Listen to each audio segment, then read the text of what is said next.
माता बनने का अवसर प्रदान न किया, तुम्हारे भयंकर क्रोध से संसार की कोई भी शक्ति तुम्हारी रक्षा नहीं कर सकेगी। पिताश्री। पुत्री, पातालवासी असुरों की विध्वंसक एवं विस्फोटक शक्ति को जागृत कर तुमने हमें प्रसन्न कर दिया है। मैं तुम्हें महाशक्तिशाली पुत्रों की माता बनने का आशीर्वाद देता हूँ। पिताश्री। एक दिन तुम्हारे पुत्रों की भयंकर शक्ति से ये संसार थर थर कांपेगा।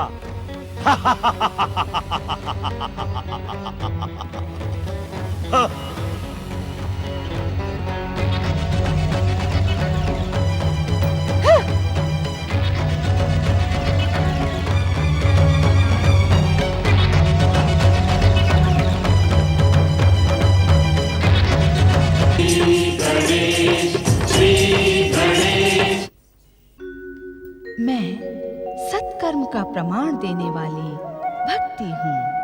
मैं मानव को सत्कर्मी बनाने वाली पूजा हूँ। असुर नरांतक ने ऋषि मुनियों पर भयानक अत्याचार किए और देवांतक के भय से उद्विग्न देवताओं ने श्री महागणेश का स्मरण किया। श्री महागणेश ने दोनों दुष्ट असुरों को दंडित किया।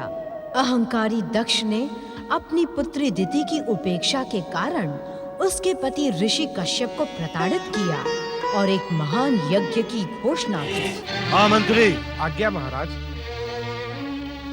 तुम क्या कहने के इच्छुक हो?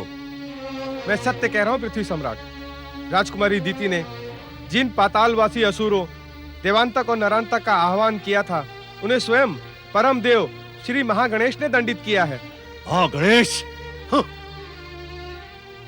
महागणेश का हस्तक्षेप हमारे पृथ्वीलोक पर बढ़ता ही जा रहा है। हम ये स्वीकार नहीं करेंगे। ये आप क्या कह रहे हैं स्वामी? ये समस्त संसार परम देव श्री महागणेश की इच्छा मात्र से उत्पन्न हुआ है। हुआ होगा, किंतु पृथ्वी पर कोई भी कार्य करने से पहले महागणेश को हमारी स्वीकृति लेना आवश्यक है, अन्यथा हम उनके हर कार्य का विरोध करेंगे। स्वामी, अपने अहंकार में आप समझ नहीं पा रहे हैं कि आप क्या कह रहे हैं। इस समस्त संसार के विघ्न बाधाओं का अंत करना विघ्नेश्वर परम देव श्री महागणेश का कर्तव्य है। महारानी वीणी, क्या तुम अपना अपमान कराने की इच्छुक हो? सत्य कह सकने के लिए अपमान तो क्या, मुझे मृत्यु भी प्रिय है। हमारी पुत्री दिति ने पातालवासी असुरों का आह्वान कर उचित नहीं किया, उसका परिणाम शुभ नहीं होगा। अपना अधिकार प्राप्त करने के लिए हमारी पुत्री दिति ने जो कुछ भी किया है वो उचित ही है। अधिकार? किसके विरुद्ध अधिकार? अपनी बहन अदिति के विरुद्ध। दिति और अदिति के मध्य तो भयानक संघर्ष चल रहा है। इसका दोषी वो दुष्ट कश्यप है। वो दुष्ट अपने आप को ऋषि कहलाने का इच्छुक रहता है। उसी दुष्ट के कारण हमारी महान पुत्रियों में भेदभाव चल रहा है। हम उसको कदापि क्षमा नहीं करेंगे। हम इसी समय कश्यप आश्रम की ओर प्रस्थान करेंगे। महामंत्री। आज्ञा महाराज। हमारे प्रस्थान की व्यवस्था की जाए। जो आज्ञा पृथ्वी सम्राट।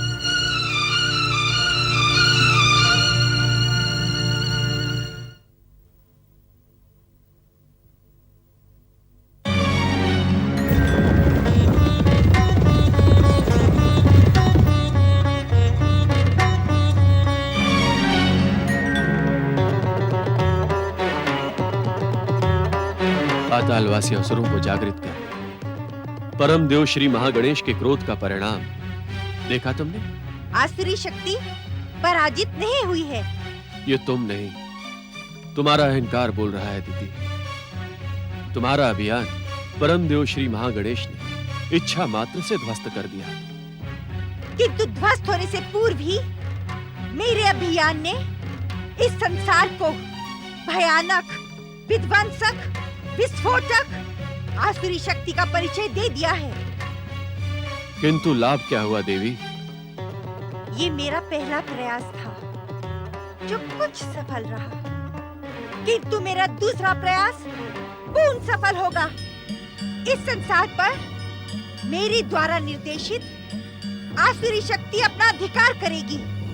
तब तुम जैसे पाखंडी और ढोंगियों को इस संसार में सर छुपाने का भी स्थान नहीं होगा। तुम भयंकर भूल कर रही हो दीदी। भूल तुमने की है ऋषिवर, अदिति को तेजस्वी पुत्रों की माँ बनाकर मेरा अपमान किया है, मेरी उपेक्षा की है। इसका दंड तुम्हें और इस संसार को भोगना ही पड़ेगा। प्रजापति कश्यप, मेरी पुत्री सत्य कह रही है। आपने अदिति के अतिरिक्त अपनी अन्य पत्नियों की जो उपेक्षा की है, उसका दंड आपको भोगना ही होगा। दक्ष प्रजापति, आप यहाँ? हाँ प्रजापति कश्यप, मैं आपको यह बताने आया हूँ कि अपने पक्षपातपूर्ण व्यवहार के कारण आपने ऋषि कहलाने का अधिकार खो दिया है। ऋषि कहलवाने का अधिकार हमने आपकी कृपा से प्राप्त नहीं किया था दक्ष प्रजापति। आपको हमारे पारिवारिक विषय में हस्तक्षेप करने का तनिक भी अधिकार नहीं है। प्रजापति कश्यप, आप हमारे क्रोध से भलीभांति परिचित हैं। मैं आपके क्रोध से भयभीत नहीं होने वाला हूँ। आप जिस प्रकार यहाँ आए हैं उसी प्रकार यहाँ से लौट जाएं। प्रजापति कश्यप, संपूर्ण पृथ्वी लोक हमारी संपत्ति है। हमें श्राप देने का दुस्साहस न करें आप। यदि आप हमारी पुत्रियों के पति न होते तो अब तक आपका ये मस्तक इस भूमि पर लौट रहा होता। ये संसार मेरे आराध्य परम देव श्री महागणेश की इच्छा मात्र से उत्पन्न हुआ है। किसी की जीवन मृत्यु का अधिकार उनके पास सुरक्षित है। अरे तुम्हारी बिसात ही क्या है? यदि तुम हमारे पत्नियों के पिता न होते तो अब तक हमारा शाप तुम्हें भस्म कर चुका होता दक्ष प्रजापति।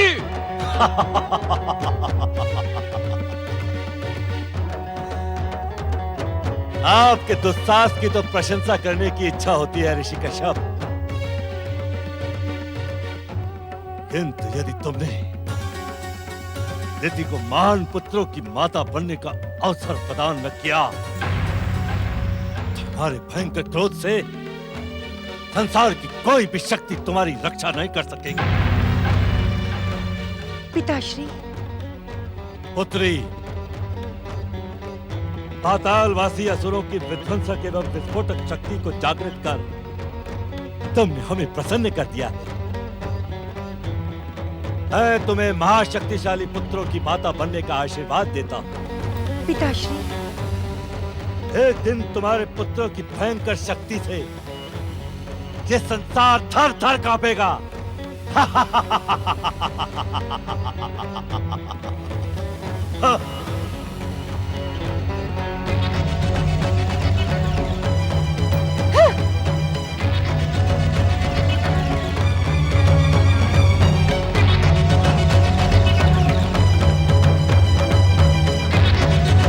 अभिमानी दक्ष का अहंकार उसकी इच्छाओं को अग्नि के समान प्रज्वलित करने लगा। पृथ्वी सम्राट का पद प्राप्त करने के पश्चात भी उसके अहंकारी मन को संतुष्टि नहीं मिली। अपनी महानता के प्रदर्शन के लिए उसका मन मस्तिष्क विचलित था। अपनी धधकती हुई इच्छा को पूर्ण करने के लिए उसने एक महान योजना बनाई। अपनी योजना को कार्य रूप देने के लिए दक्ष प्रजापति ने ब्रह्मदेव से भेंट करने का निश्चय किया। प्रणाम परमपिता।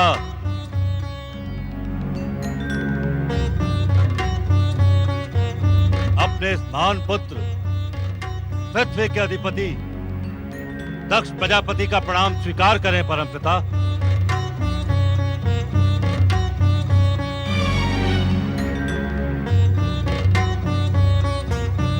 पुत्र दक्ष, मैं तुम्हारे ब्रह्मलोक आने का कारण भली भांति जानता हूं, किंतु जिस महायज्ञ के आयोजन की योजना बनाकर तुम यहां आए हो, उसका उद्देश्य स्वयं स्पष्ट करो। इस महायज्ञ के आयोजन का उद्देश्य स्पष्ट ही है परमपिता। मैंने अपने कर्म एवं पुरुषार्थ से इस पृथ्वीलोक के अधिपति एवं प्रजापति होने का गौरवपूर्ण पद प्राप्त कर लिया है। अब अपना प्रभाव सुनिश्चित करने के लिए मैं इस दिव्य महायज्ञ के आयोजन का इच्छुक हूं।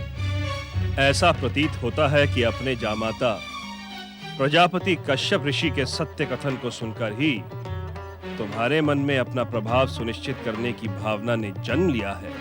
आपका कथन पूर्ण सत्य नहीं है परमपिता। ब्रह्म वाक्य अटल सत्य होता है, इसमें असत्य की संभावना असंभव है। किंतु क्या परमपिता? तुम एक धार्मिक अनुष्ठान का महान कार्य करने जा रहे हो, जिससे भविष्य की घटनाएं जुड़ी हैं। इस कारण मैं तुम्हें रोकूंगा नहीं। आपके कथन को धन्यवाद परमपिता। आप स्वयं इस महायज्ञ में संचालन पद स्वीकार करें। दक्ष, इस संसार के योग और वैराग्य के मूर्तिमान आदर्श कैलाशपति सदाशिव हैं। वे तुम्हारे जामाता भी हैं और यज्ञेश्वर भी। अतः उचित यही होगा कि इस महान कार्य के संचालन के लिए तुम महादेव से निवेदन करो। ब्रह्मदेव, शिव का नाम लेकर मेरे क्रोध को जागृत करने का प्रयास न करें आप।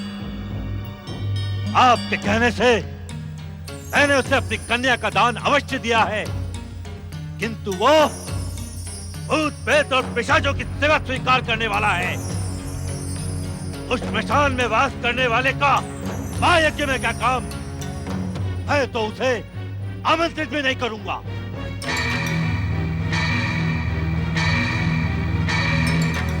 दक्ष, शिव क्रोध को जगाने का परिणाम तुम्हारा सर्वनाश हो सकता है। ऐसी भूल ना करो पुत्र।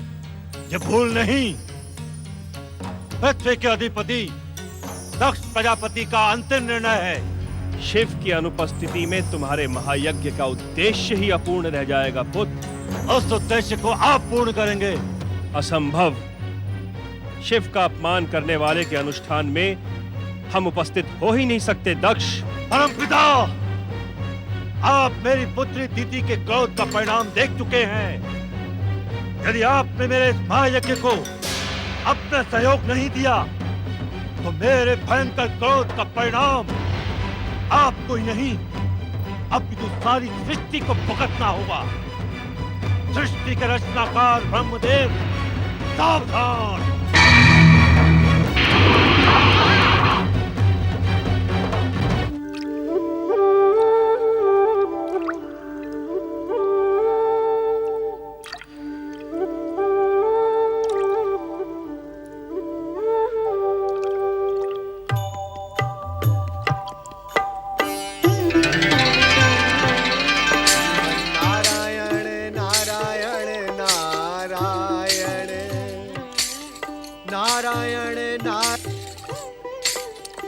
जगत पालक महाप्रभु, जगत पालक श्री हरि विष्णु को नारद का प्रणाम।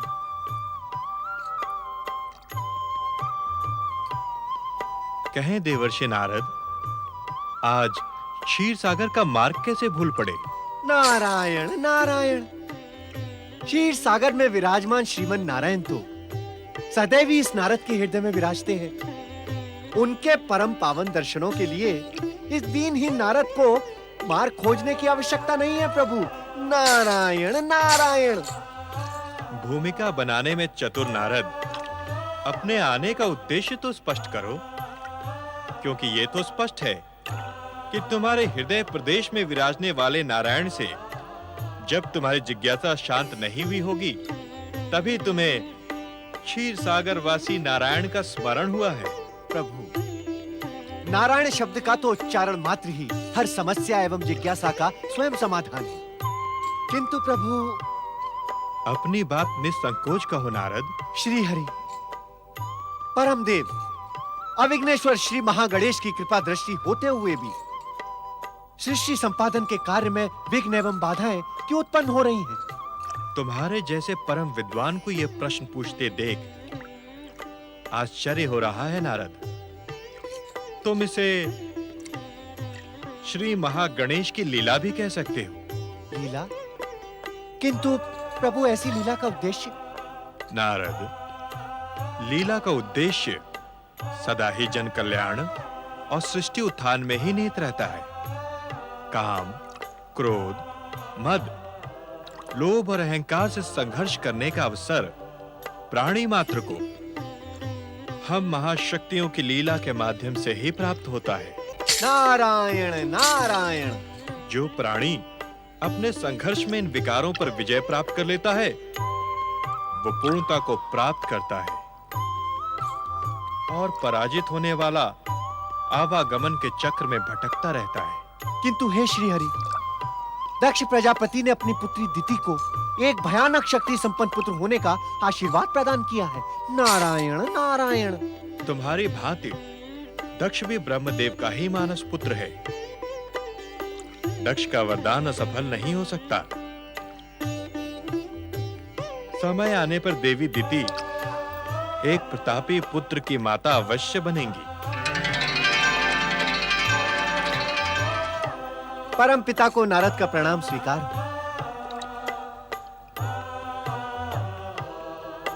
श्री हरि विष्णु को ब्रह्मा का प्रणाम। वैकुंठपति श्री हरि विष्णु, इस समय मैं दक्ष प्रजापति द्वारा आयोजित महायज्ञ योजना से उद्विग्न होकर यहां प्रकट हुआ हूं। धार्मिक अनुष्ठान के आयोजन को लेकर कैसी उद्विग्नता ब्रह्मदेव? ये तो प्रशंसनीय कार्य है। उद्विग्नता आयोजन को लेकर नहीं है श्री हरि, दक्ष के स्वभाव को लेकर है। जिस संकल्प को साध कर वो महायज्ञ का आयोजन करने का इच्छुक है, वो अनुचित है। इसी कारण हमें इस महायज्ञ में उपस्थित होना होगा, जिससे दक्ष की अनैतिकता को स्वयं वश में रख सकें। मेरा कहा आप क्षमा करें श्री हरि, किंतु किसी की उपस्थिति से वश में रहना भैया दक्ष के स्वभाव में नहीं है। नारायण नारायण। हम दक्ष प्रजापति के स्वभाव से अनभिज्ञ नहीं है नारद। कश्यप पत्नी दिति को माता बनने का वरदान देने वाले दक्ष के महायज्ञ से भविष्य की अनेक घटनाएं जुड़ी हैं। इस कारण हमें इस महायज्ञ में सम्मिलित होना ही होगा। जैसी आपकी आज्ञा श्री हरि। नारायण नारायण।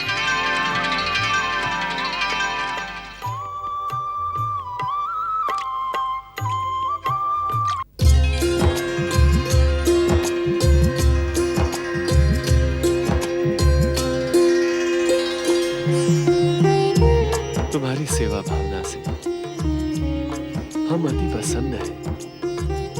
वास्तव में तुम्हें पत्नी के रूप में पाकर मेरा जीवन धन्य हो गया है देवी अदिति। धन्य तो मैं हो गई स्वामी। आपको पाने के लिए हमने श्री महागणेश की आराधना की थी। मेरी आराधना का कितना सुंदर प्रतिफल दिया है श्री महागणेश ने। आपको पाकर मैं पूर्ण हुई स्वामी। अरे दुष्टा, अपनी पूर्णता और अपने स्वार्थ के लोभ में तू किसी अन्य को भी पूर्णता प्राप्त करने देगी अथवा नहीं? दीदी, सत्य को सुनकर इतनी उत्तेजित ना हो अदिति। तुम्हारे मोह जाल में उलझे इस पाखंडी के कारण मेरे महान पिता दक्ष प्रजापति का दिया हुआ आशीर्वाद कहीं व्यर्थ न हो जाए। अपनी उत्तेजना पर संयम रखो दिति। संयम? संयम रखने वाला स्वभाव नहीं है मेरा। तुम्हें उस परंपरा का ज्ञान करवाया जा चुका है ना, कि जब प्रथम पत्नी अपने पति के समीप हो, तब द्वितीय व अन्य पत्नियां वह स्थान छोड़ दिया करती हैं। इतनी अहंकारी और क्रूर ना बनो दीदी। तुमने अभी मेरी क्रूरता देखी कहाँ है? तुम इसीलिए हार के योग्य हो। जाओ, निकल जाओ यहाँ से। तुम्हारे इस अनुचित व्यवहार को मैं कदापि क्षमा नहीं कर सकता दीदी। मैं आपके क्षमा दान की आकांक्षी भी नहीं हूँ।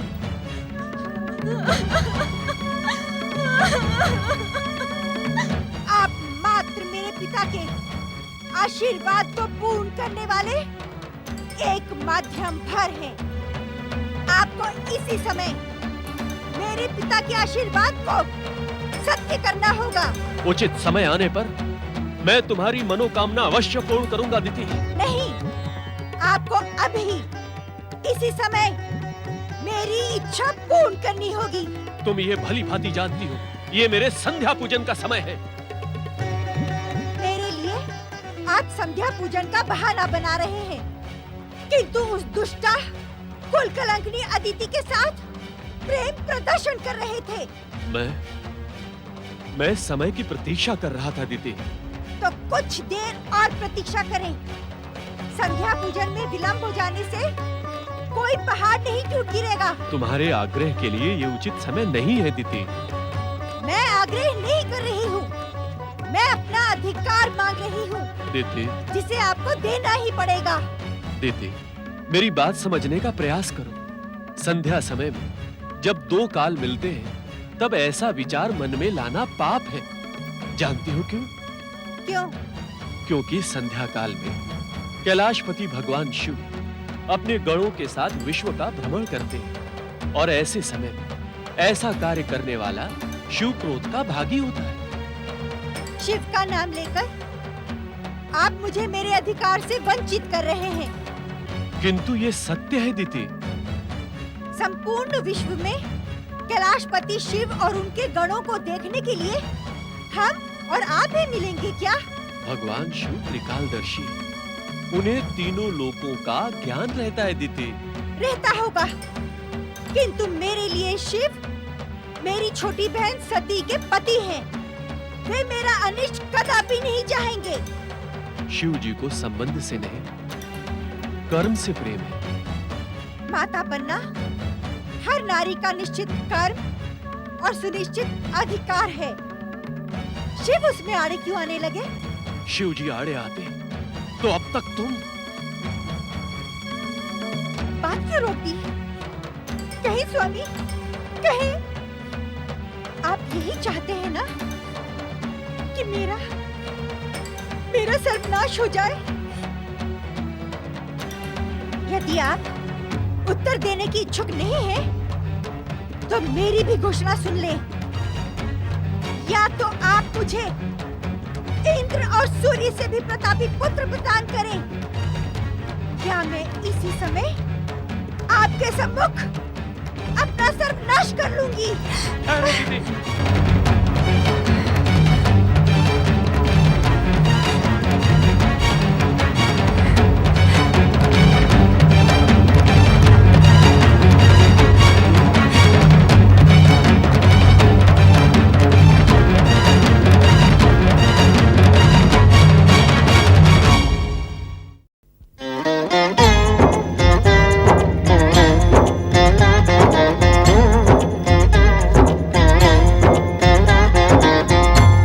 समर्थ ये इनसे जीवन, यही है करता यही है कारण। अर्थ समर्थ ये इनसे जीवन, यही है करता यही है कारण। सारे जगत के भाग्य विधाता, दुख हरता ये है सुखदाता।